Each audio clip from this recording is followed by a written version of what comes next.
तो बच्चों next topic start करते हैं हम लोग आइसोमर्स। आइसोमर्स आपने 9th स्टैंडर्ड में भी पढ़ा होगा। आइसोमर्स हम किसे कहते हैं?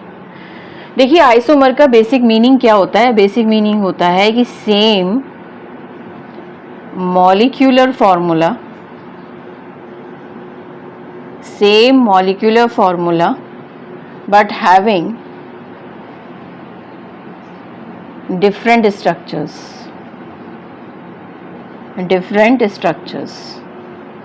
तो अब हम लोग इसमें ये बातें करने वाले हैं कि आइसोमर्स हमने किसे बोला है कि सेम मॉलिक्यूलर फार्मूला होना चाहिए, मतलब मॉलिक्यूल का जो मॉलिक्यूलर फार्मूला है वो सेम होना चाहिए और उसमें डिफरेंट स्ट्रक्चर्स होने चाहिए, उसी को हम लोग आइसोमर्स का नाम दे देते हैं। तो बेसिकली ऐसे ऑर्गेनिक कंपाउंड जिसमें सेम मॉलिक्यूलर फार्मूला है बट उसमें डिफरेंट स्ट्रक्चर्स हैं, उसको हम आइसोमर्स कहते हैं। तो अब हम देखते हैं कि आइसोमर्स जो है वो हम कैसे फॉर्म करते हैं, किस तरीके से फॉर्मेशन करवाते हैं, कैसे बनाते हैं, उन बातों को हमें सीखना है। तो मैं थोड़ी 2-3 बातें आपको यहाँ पर एक उसके बिहाफ पे समझाती हूँ। देखिए क्या करना है आपको, सबसे पहले क्या समझना है कि हमारे पास हम एल्केन के बारे में स्टडी कर रहे हैं। ठीक है बेटा जी, एल्केन्स के बारे में स्टडी कर रहे हैं। एल्केन्स का हमने पढ़ा है CnH2n+2 मॉलिक्यूलर जो जर्नल फार्मूला होता है वो हमारे पास ये होता है। ठीक है, अब देखते हैं सबसे पहले जो हमारा फर्स्ट फार्मूला था जिसका नाम था CH4, जिसे हम लोग मीथेन कह रहे थे। मीथेन एक गैस है, यू नो वेरी वेल कि what is the meaning of the methane. Methane एक गैस है and it is also called as marshy gas. Marshy gas का मतलब क्या होता है बेटा? मार्शी गैस का मतलब होता है जो मार्श एरिया से निकलती है। मार्श एरिया कौन से होते हैं? जो दलदल वाले एरिया होते हैं, जहाँ पे एक दलदली एरिया, दलदल देखी होगी, मूवी में देखी होगी, ऐसे नहीं देखी होगी तो मूवीज में आपने देखा होगा कि बुलबुले से हो रहे हैं और कोई अगर पर्सन उसमें गिर जाता है तो वो नीचे ही अपने आप को क्या करता है, एक तरीके से डूबता हुआ चला जाता है उसमें। तो वहाँ पे जो बुलबुले दिखाई दे रहे हैं वो एक्चुअली मार्शी गैस है और मार्शी गैस बेसिकली कौन सी है? मीथेन गैस है। वहां पर ये आपको याद करना है, ये आपको समझना है। ठीक है, तो होता ये है कि अब हम इसके बारे में क्या आइसोमर्स फॉर्मेशन हो सकती है, क्या इसके अंदर आइसोमेरिज्म है, ये हमें पता लगाना है। तो बेसिकली हमारे पास सबसे पहले ये बात हमें पता होनी चाहिए कि क्या CH4 जो सिंगल कार्बन एटम है, सिंगल एक ही कार्बन यहाँ पे दिखाई दे रहा है आपको, क्या वो फॉर्मेशन कर सकता है किसी और फॉर्मूले की? इसमें क्या और कोई नया स्ट्रक्चर बन सकता है? ये हमें सीखना है। पहली बात तो ये, यहाँ पे एक ही कार्बन है, आप कैसे इसकी फॉर्मेशन कराओगे? बिल्कुल भी नहीं करा सकते क्योंकि एक कार्बन है, उसके चारों तरफ हाइड्रोजन अटैच्ड है। दैट मीन्स कि 4 हाइड्रोजन एटम यहाँ पे अटैच्ड है। तो कार्बन के बिहाफ पर हमें मॉलिक्यूलर फॉर्मूला को डिटरमाइन करना है, ना कि हाइड्रोजन के हिसाब से। हाइड्रोजन से हमें कोई मतलब नहीं है क्योंकि वो तो एक तरीके से इसका सपोर्टिंग एलिमेंट है। ठीक है, तो कार्बन जो है वो कार्बन के साथ हाइड्रोजन सपोर्ट कर रहे हैं, लेकिन आपको मॉलिक्यूलर स्ट्रक्चर कार्बन के बिहाफ पे चेक करना है। तो कार्बन एक ही है, इसमें आप क्या करोगे? इसका मतलब कि यहाँ पे कुछ भी नहीं कर सकते, तो इसके अंदर आइसोमेरिज्म पॉसिबल नहीं है। तो मीथेन के अंदर आइसोमेरिज्म पॉसिबल नहीं होती है। चलो दूसरे इसके कंपाउंड पे बात करते हैं, इसी के सीरीज में, एल्केन की सीरीज में C2H6। ठीक है, H6 है, H8 है, बताओ C2H6। इथेन का फॉर्मूला क्या बनेगा? C2H6, C2 और H2 × 2 + 2, यही तो है, ये 6 बन गया। फॉर्मूला हमने सही पुट करा है क्योंकि CnH2n+2 फॉर्मूला होता है। अब चेक कर लो जरा, कार्बन 2 है, 1 2 3 4 5 6। मैंने अपनी प्रीवियस वीडियो में आपको एक्सप्लेन करा है कि कार्बन की 4 वैलेंसी होती है और 4 वैलेंसी सेटिस्फाइड होना जरूरी है। एक कार्बन दूसरे कार्बन से अटैच्ड है तो ये 1 हो गया क्योंकि एक बॉन्ड में 2 इलेक्ट्रॉन्स प्रेजेंट होते हैं। ठीक है, तो यहाँ पर 1 हो गया, एक बॉन्ड, 2 3 4, मतलब 4 साइड से अपने आप को बैलेंस करना चाहिए। That means tetra valency satisfied होनी चाहिए। इधर भी कार्बन की 4 वैलेंसी सेटिस्फाइड है, 1 2 3 4। तो जितने यहाँ पर ये है, अंडरस्टूड है कि यहाँ पर हाइड्रोजन प्रेजेंट होगा, इसमें कोई डाउट ही नहीं है। ठीक है, तो अब आप कार्बन की शिफ्टिंग कैसे कर सकते हो? मान लो ये कार्बन है, इसको आप इधर पीछे शिफ्ट कर दो, तो आपने सपोज ये 1 मान लिया, ये 2 मान लिया, इसे 1 कह दिया, इसको 2 कह दिया, तो क्या स्ट्रक्चर्स में कोई बदलाव आया? पोजीशन में ही तो चेंजेस आए हैं, ये वन मान लेना, इधर मैं वन बना दे रही हूँ। तो क्या पोजीशन में कोई चेंजेस, पोजीशन आपने चेंज करी तो क्या स्ट्रक्चर में कोई डिफरेंस आया?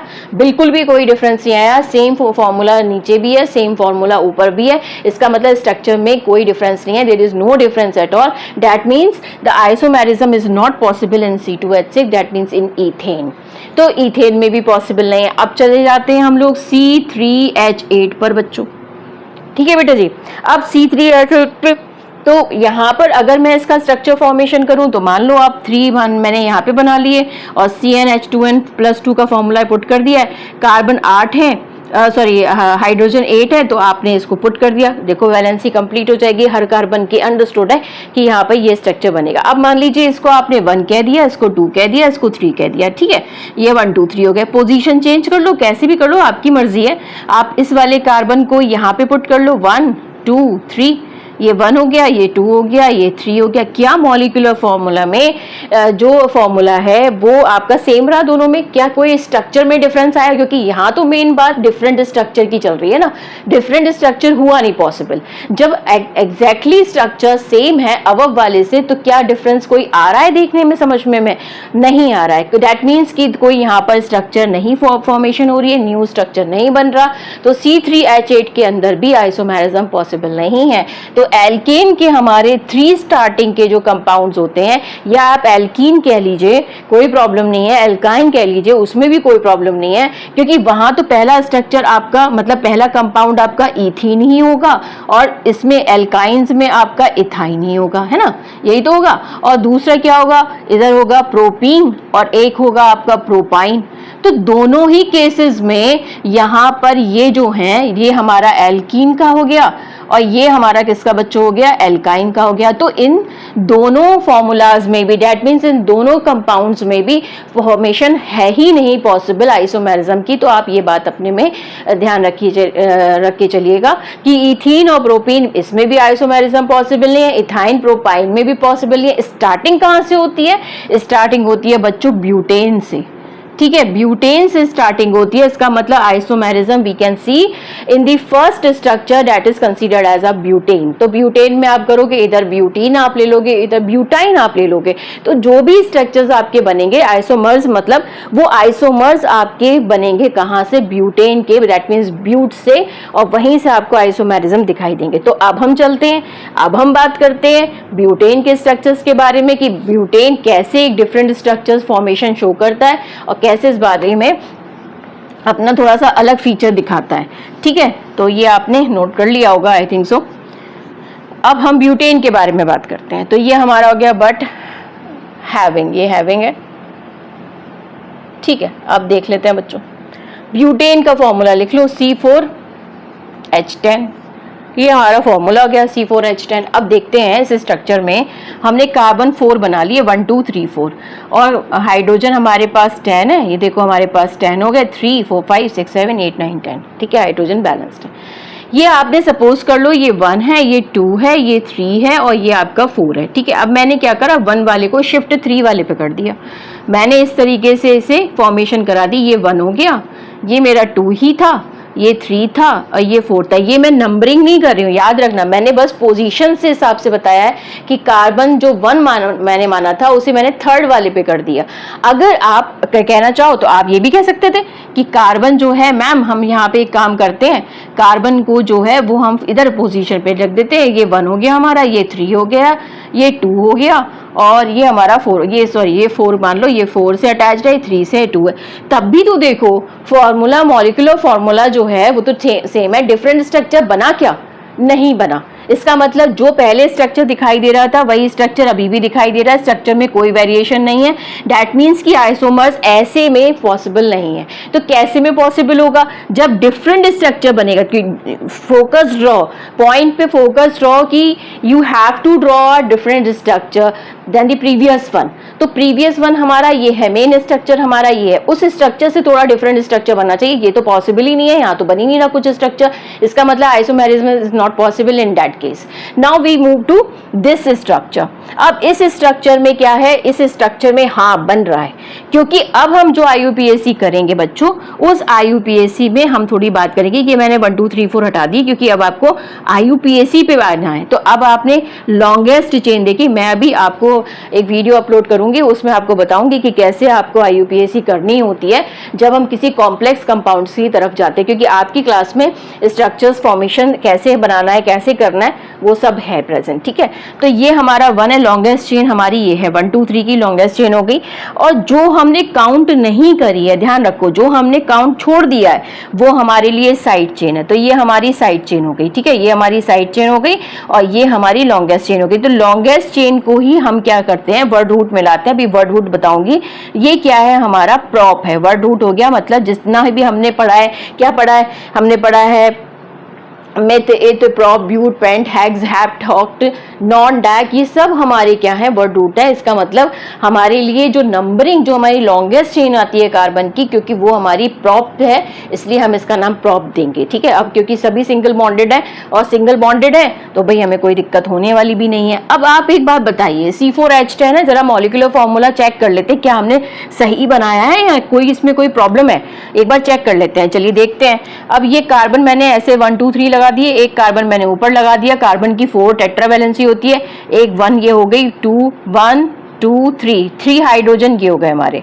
ठीक है, इधर 1 2 3 हाइड्रोजन ये हो गए, कितने हो गए, 6 7 8 9 और 10। देखो इसका भी फॉर्मूला C4H10 ही है, कोई प्रॉब्लम नहीं है, और इसका भी फॉर्मूला C4H10 ही है, कोई प्रॉब्लम नहीं है। अब कोई स्ट्रक्चर इसके सिवा बन सकता है क्या, पॉसिबिलिटी नहीं है, क्योंकि अगर ये कार्बन इधर शिफ्ट भी करा तब भी मॉलिक्यूलर फॉर्मूला सेम रहा, डिफरेंट स्ट्रक्चर नहीं बना। दैट मीन्स कि यहाँ पे कोई पॉसिबिलिटी नहीं है, सिर्फ एक पॉसिबिलिटी हमारी दिखाई दे रही है, वो है ये, और जिसका नाम क्या है, 1 2 और 3। लॉन्गेस्ट चेन हमारी ये थी, 2 पे ये लगा हुआ है, कौन सा ग्रुप है, कितने कार्बन है, 1, तो मैंने 2 लिखा।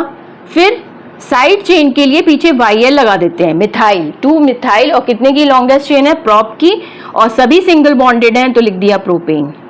इतनी बात क्लियर हुई या नहीं। लॉन्गेस्ट चेन देखिए आपने, सबसे पहले 1 2 3 की आपके लॉन्गेस्ट चेन है, जिस नंबर पर आपका साइड चेन लगा हुआ है, एक कार्बन है तो मिथाइल, 2 कार्बन है तो इथाइल, 3 कार्बन है प्रोपाइल, ऐसे YL लगाते जाओ सब में, और उसको साइड चेन की तरह जब आपको उसे ट्रीट करना है तो पीछे YL लगाओ, एल्काइल ग्रुप कहते हैं इनको। ठीक है, तो हमने अब इसको साइड चेन की तरह ट्रीट कर लिया। 2 नंबर पर है, 2 मिथाइल लिख दिया। प्रोपेन क्यों लिखा, क्योंकि वर्ड रूट हमारा 3 का है, हमारे पास कार्बन की लॉन्गेस्ट चेन कितने की है, 3 की है। ठीक है बेटा जी, समझ में आ गया आप लोगों के लिए, कोई प्रॉब्लम तो नहीं है। अगर कोई प्रॉब्लम है तो आप मुझे कमेंट बॉक्स में जरूर मेंशन करिए, मैं उसमें आपको बता दूंगी। अब बात क्या हुई कि ये हमारा स्ट्रक्चर इस तरीके से फॉर्मेशन हो गया, इसका मतलब we have to find 1 isomerism, that means 1 isomers in case of C4H10 that is considered as a butane। तो ब्यूटेन के अंदर 1 आइसोमर आप देखेंगे, ऐसे ही अब आप पेंटेन में देखेंगे, ऐसे ही आप हेक्सेन में देखेंगे, अब देखते चले जाएंगे, अब कोई प्रॉब्लम नहीं होगी आपको। चलिए अब मैं नेक्स्ट आपको बताती हूँ, ब्यूटेन के बाद नेक्स्ट हम करते हैं पेंटेन के बारे में। जरा पेंटेन के बारे में भी और समझ लेते हैं। देखिए क्या होता है ना, जो आपकी LPG है, LPG लिक्विफाइड पेट्रोलियम गैस, इसमें हमारी मेन गैस यही है, हमारी मेन गैस है ब्यूटेन है हमारी, ठीक है, प्रोपेन है हमारी, ठीक है, आइसोप्रोपेन है हमारी, ठीक है, ये हमारी एक तरीके से क्या बोले हम इनको, ये हमारी मेन गैस है। तो जब LPG होती है, LPG सिलेंडर होता है, वो मिक्सचर होता है ब्यूटेन का, आइसोब्यूटेन का, प्रोपेन का, आइसोप्रोपेन का, इसमें आइसोब्यूटेन भी प्रेजेंट होगी, इसमें लिख दो आइसोब्यूटेन भी प्रेजेंट होगी। तो कहने का सेंस ये है कि इसके अंदर कई सारी गैसेस प्रेजेंट होती हैं। और मैंने आपको बताया था LPG के बारे में कि जब कभी भी कोई हम फाइंड आउट करते हैं कि इसके अंदर कोई, ये सभी स्मेल लेस गैस है, इसके अंदर कोई भी स्मेल प्रेजेंट नहीं है, इन स्मॉल अमाउंट में ये दोनों प्रेजेंट है, स्मेल लेस गैस है ये, ठीक है, स्मेल लेस गैस है। तो इनमें स्मेल लाने के लिए हम एक कंपाउंड इसमें ऐड करते हैं जिसका नाम होता है मिथाइल मरकैप्टम। ये कंपाउंड LPG को एक तरीके से फ्रेगनेंस देता है, आप कह लो उसके अंदर एक तरीके से जान आ जाती है, खुशबू आ जाती है, तो लोग उसको रिकॉग्नाइज करना सीख जाते हैं, अच्छा LPG लीक हो रही है, ठीक है, अब पता चल गया हमको। पहले ये गैसेस जब हम लोग इसमें यूज करते थे तो इसके अंदर कोई भी स्मेल नहीं आती थी, तो बड़ा एक तरीके से सोचने पे मजबूर हो गए हम इस बात पे कि एलपीजी यूज़ तो करें बट अगर लीक हो रही है तो क्या करें।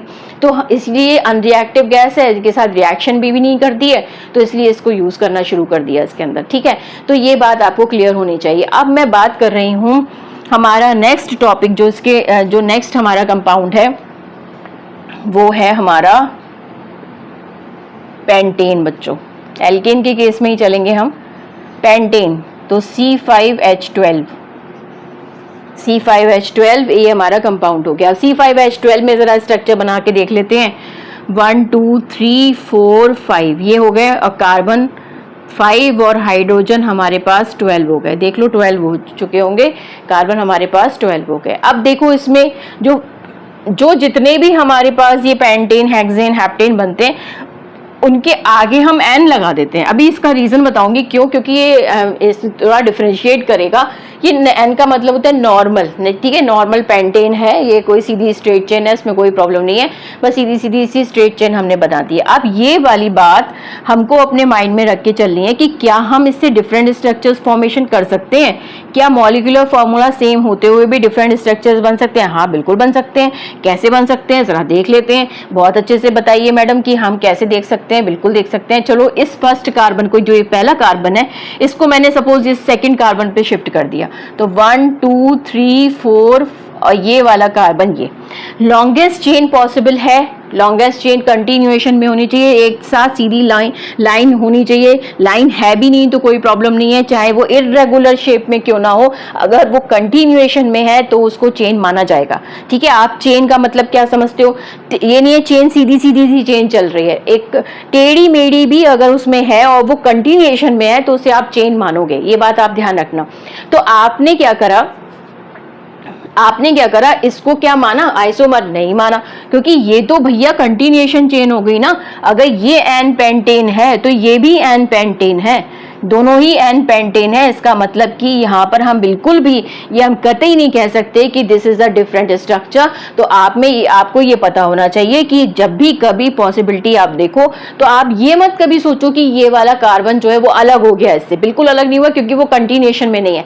मैंने इसे प्रीवियस जो बनाया था वो कंटिन्यूएशन चेन में नहीं था, वो ऊपर की साइड शिफ्ट था। अब इसीलिए स्ट्रक्चर को जरा आप दूसरे फॉर्मेशन में लिखो, इसको हटा दो। एन पेंटेन ये वाला गलत स्ट्रक्चर है, आप इसे नहीं बनाओगे। ठीक है, तो अब आपने क्या करा, दूसरा स्ट्रक्चर बनाया भाई। 4 आपने इधर कर दिए और सेकंड कार्बन पे आपने एक कार्बन को शिफ्ट कर दिया। अब जरा देखो, अब आपने इसको कंटिन्यूएशन में रखा 1 2 3 4। ये कार्बन हमने काउंट ही नहीं करा, इसको हमने छोड़ दिया। हमारी क्योंकि लॉन्गेस्ट चेन कितने की है? 4 की है, तो हमारे पास 1 2 3 4 लॉन्गेस्ट कार्बन की चेन ये आ गई। इस कार्बन को अगर आपने छोड़ा तो ये आपके लिए साइड चेन की तरह ट्रीट हो जाएगा, और इस साइड चेन में जो भी होता है उसके पीछे वायल लगता है। और कितने कार्बन है? 1 कार्बन, 1 के लिए मिथ यूज होता है, पीछे वायल लगा दो तो हो जाएगा मिथाइल। कौन सी पोजीशन पे है? 2 पे है। अब आप कहते, आपका सेकंड क्वेश्चन क्या होता, अरे मैम आपने इधर से काउंटिंग करी, आपने इधर से क्यों नहीं करी? आप ऐसे भी तो कर सकते थे, आप इस तरीके से भी कर सकते थे। हाँ बिल्कुल कर सकते थे, लेकिन ये गलत होता। क्यों गलत होता? क्योंकि ये थर्ड वाला नंबर नहीं लेगा, इसे चाहिए शॉर्टेस्ट, कम से कम लोएस्ट नंबर। तो लोएस्ट नंबर चाहता है ये, ऐसा नहीं है कि कोई भी नंबर इसे दे दोगे, ऐसा कोई कभी पॉसिबिलिटी नहीं होगी। ये कम से कम नंबर चाहता है, कहता है कि मैं अपने आप को हमेशा आगे रखूंगा, आगे इन द सेंस नंबर में हमेशा आगे रखूंगा। अगर ये 1 इधर 2 है तो मैं 2 पे रहूंगा, मैं 3 पोजीशन पे नहीं आऊंगा, क्योंकि थर्ड पोजीशन मुझे अलाउड नहीं है, मुझे अच्छा नहीं लगेगा। अगर मुझे अच्छा नहीं लगेगा तो फिर मैं कंपाउंड नहीं बनाऊंगा, इसलिए आप मुझे सेकेंड नंबर पे रखो भैया। तो इसलिए ये वाली जो नंबरिंग है वो गलत है, क्योंकि आपको जो साइड चेन जो लगी हुई है उसे कम से कम नंबर देना है। लॉन्गेस्ट चेन होनी चाहिए, लॉन्गेस्ट चेन के बाद उस साइड चेन को कम से कम लोएस्ट नंबर आप दो। तो आपका सेकंड नंबर पे 2 मिथाइल लग गया। ठीक है, 2 मिथाइल लग गया, और आपने कितने कार्बन है? 4, तो नाम दे दिया ब्यूटेन। तो अब मुझे बताओ, एन पेंटेन से 2 मिथाइल ब्यूटेन डिफरेंट नेम है ना, लेकिन जो फॉर्मूला है, जो मॉलिक्यूलर फॉर्मूला है, that will be the same. यहाँ पर 1 2 3 कर दो, 3 कार्बन ये हो गए। ठीक है, ये सॉरी 3 हाइड्रोजन ये हो गए। 1 2 3 4 5 6 7 8 9 और ऊपर एक 10, ये 10 हो गए। ठीक है, टोटल 12 होने चाहिए। 1 2 3 4 5 6 7 8 9 10 11 12, सही तो है काउंटिंग, ठीक है। 12 हो गए आपके साइड चेन जो है वो बिल्कुल सही बैठ रही है। इसका मतलब इसका भी फॉर्मूला C5H12 बैठा और इसका तो फॉर्मूला C5H12 है। अब मैं इसके बाद एक नया स्ट्रक्चर और बना सकती हूँ। देखो कैसे, देखो कैसे बना सकती हूँ इसको, नया स्ट्रक्चर को कैसे बना सकती हूँ जरा देखो। 1 2 3, ये मैंने एक कार्बन इसी सेकेंड नंबर पे ये जो लगा हुआ था इसको मैंने इसी पोजीशन पे लगा दिया। तो बताओ, ये 1 2 3 हो गया लॉन्गेस्ट चेन, चाहे ये ले लो चाहे 1 2 3 ये ले लो, बात एक ही, दोनों साइड से लॉन्गेस्ट चेन 1 2 3 की ही आ रही है। पहला आपका रूल है कि लॉन्गेस्ट चेन देखना है, क्योंकि आपने इसको अगर स्किप करा तो आपकी पूरी IUPAC डिस्टर्ब हो जाएगी, आपका क्या कहते हैं एक तरीके से फाइल बंद हो जाएगी, आप ये कह लो, ठीक है। आप बिल्कुल दिमाग के फ्यूज आपके उड़ जाएंगे कि भैया कहाँ से कहाँ कोई कॉन्सेप्ट आ गया। वो आपको स्किप नहीं करना है, आपको अपने दिमाग को बिल्कुल कंट्रोल करके चलना है कि अगर फर्स्ट रूल हमारा ये है कि हमें लॉन्गेस्ट कंटिन्यूअस कार्बन चेन देखनी है तो वो देखनी ही है हर हालत में। तो अब सेकेंड नंबर पे 2 हमने काउंट नहीं करे, वो कौन से हैं, ये 2 कार्बन। इसका मतलब ये भी साइड चेन की तरह ट्रीट होगा और ये भी साइड चेन की तरह ट्रीट होगा, दोनों ही साइड चेन की तरह ट्रीट होंगे। इसका मतलब मिथाइल लगाया जाएगा क्योंकि अलग अलग अटैच्ड है, ये अलग ऊपर की साइड में है, ये नीचे की साइड में। कौन से नंबर से अटैच्ड है बताओ बच्चों, ये है 2,2, 2 बार अटैच्ड है ना, एक इधर है एक इधर है, इसलिए 2,2 लगाया गया। डाई क्यों लगाया गया, क्योंकि 2 बार अटैच्ड है, डाई मिथाइल, ठीक है। और प्रोपेन, क्योंकि वर्ड रूट आपका प्रोपेन का है।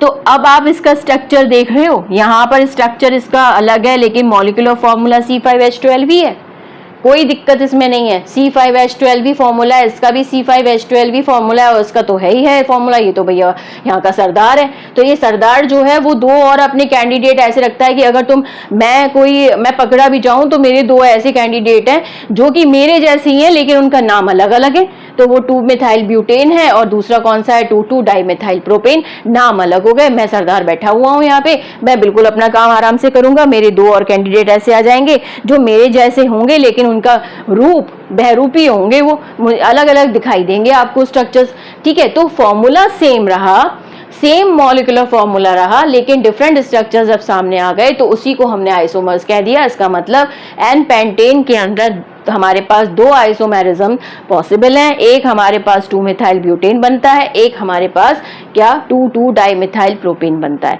ये बात आप बच्चों अच्छे से समझ गए होंगे, इसमें कोई प्रॉब्लम नहीं आएगी। बताओ बेटा जी, कोई प्रॉब्लम हो तो मुझे एक्सप्लेन करो। दूसरी बात, थोड़ा लाइक एंड शेयर करो, क्योंकि जब तक आप लाइक शेयर नहीं करोगे तब तक मुझे कॉन्फिडेंस नहीं मिलेगा।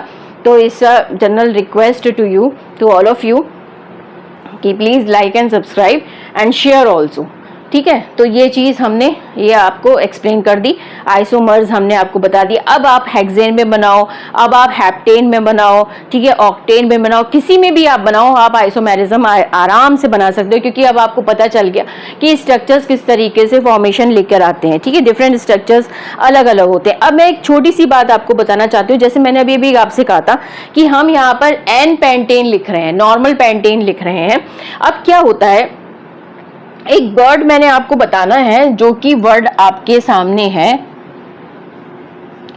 आइसो वर्ड, और एक है आपका, आप इसे यूज तो कर सकते हो, कोई प्रॉब्लम नहीं है, लेकिन आप अगर कहीं आपको दिख जाए तो भी कोई दिक्कत नहीं है और नहीं दिखे तब भी कोई दिक्कत नहीं है, क्योंकि आपको बस पता होना चाहिए इनके बारे में। एक आइसो होता है, एक नियो होता है, एक आइसो वर्ड है और एक आपका नियो वर्ड है। आइसो और नियो में क्या डिफरेंस है जरा हम समझ लेते हैं। देखिए क्या होता है, आइसो का मतलब होता है जब एक ब्रांचिंग वो सेम, मतलब एक ब्रांचिंग कहाँ है, यहाँ पर एक ब्रांचिंग है, ये पूरी एक कार्बन की चेन है और एक ब्रांचिंग है। तो मैं इस पूरे कंपाउंड को अगर मैं इसका प्रॉपर एक नेम देना चाहूँ तो मैं जस्ट इसको क्या बोल सकती हूँ, आइसोपेंटेन बोल सकती हूँ। मैं इसकी जगह ये कंपाउंड ना बोलकर मैं जस्ट इसे आइसोपेंटेन बोल दूं तो ये अंडरस्टूड हो जाएगा कि आइसो का मतलब ये हो गया कि एक ब्रांचिंग है और टोटल कार्बन कितने पेंटेन है।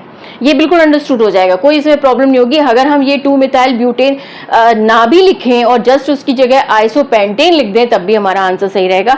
लेकिन कई कई जगह स्कूल्स में या बोर्ड एग्जाम्स में हम इसको थोड़ा कंसीडर कम करते हैं। हमारे लिए मेन कॉन्सेप्ट यही रहता है, तो आपको बस एक ब्रैकेट में लिख देना है इफ़ यू फील कंफर्टेबल। तो अब अगर आपको लग रहा है कि मुझे आता है, मुझे समझ में क्लियर है, मुझे कोई डाउट नहीं है, तो आप आइसोपेंटेन लिख दीजिए, क्योंकि आइसो का मतलब होता है 1 ब्रांचिंग और न्यू का मतलब क्या होता है बेटा, न्यू का मतलब होता है 2 ब्रांचिंग। सेम कार्बन पे ध्यान रखना, सेम कार्बन पे होनी चाहिए, अगर सेम कार्बन पे नहीं हुई तो भैया वाट लग जाएगी। तो 2 ब्रांचिंग सेम कार्बन पे, सेम कार्बन पे 2 ब्रांचिंग है, यस है, तो आपने क्या नाम दे दिया इसको, नियोपेंटेन। टोटल कार्बन कितने हैं आपके, टोटल कार्बन क्या है, कितने हैं बेटा, बोलो बताओ। नियोपेंटेन में 5 कार्बन है टोटल। और नियो का मतलब क्या होता है, नियो का मतलब होता है कि having 2 branching on the same carbon atom, that's why we are considered as a neo. So this is the manner, this is the way how to write different structures, how to write a different molecular formula of a different compounds. तो आप ये अपने तरीके से isomers में explain करके रखोगे। बात क्लियर हो गई या नहीं? तो ये चीज़ आपको अंडरस्टूड होनी चाहिए। अब आप किसी भी स्ट्रक्चर के आइसोमर्स बना सकते हो, कोई प्रॉब्लम नहीं आनी चाहिए। बट याद रहे, आप इथीन, प्रोपीन, इथाइन, प्रोपाइन, इनके स्ट्रक्चर्स आप नहीं बनाओगे। और एल्केन के अंदर आप मीथेन, इथेन, प्रोपेन के स्ट्रक्चर्स फॉर्मेशन नहीं कर सकते हो, आपको स्टार्टिंग ब्यूटेन से करनी पड़ेगी। I think it is clear to all of you. तो आपको ये समझ में आया होगा। तो हमने समझ लिया कि भैया पेंटेन के अंदर 2 आइसोमर्स हैं। ऐसे आगे फर्दर आप हेक्सेन में निकालो और किसी स्ट्रक्चर में निकालो, ये आपको अपने क्वेश्चन के हिसाब से मिल जाएगा। ठीक है, तो यहाँ तक आपको अच्छे से पढ़ना है, समझना है, और जो भी प्रॉब्लम्स आए वो बताना है, क्योंकि जब तक आप अपनी प्रॉब्लम्स नहीं बताओगे तब तक मैं भी नहीं समझ पाऊंगी। तो जल्दी से जल्दी इसे कवर करिएगा और फिर हम लोग नेक्स्ट जो टॉपिक स्टार्ट करेंगे उस टॉपिक में मोस्ट प्रोबेबली हम लोग IUPAC के बारे में बात करेंगे और उसमें सीखेंगे कि कैसे है। लेकिन धीरे धीरे करते चले जाएंगे, कोई प्रॉब्लम नहीं होगी। But do like and subscribe, क्योंकि सबसे पहले तो टास्क यही होना चाहिए कि आप इसको ज़्यादा से ज़्यादा लाइक करिए, सब्सक्राइब करिए और शेयर भी करिए। ठीक है, चलिए, have a good day, thank you so much.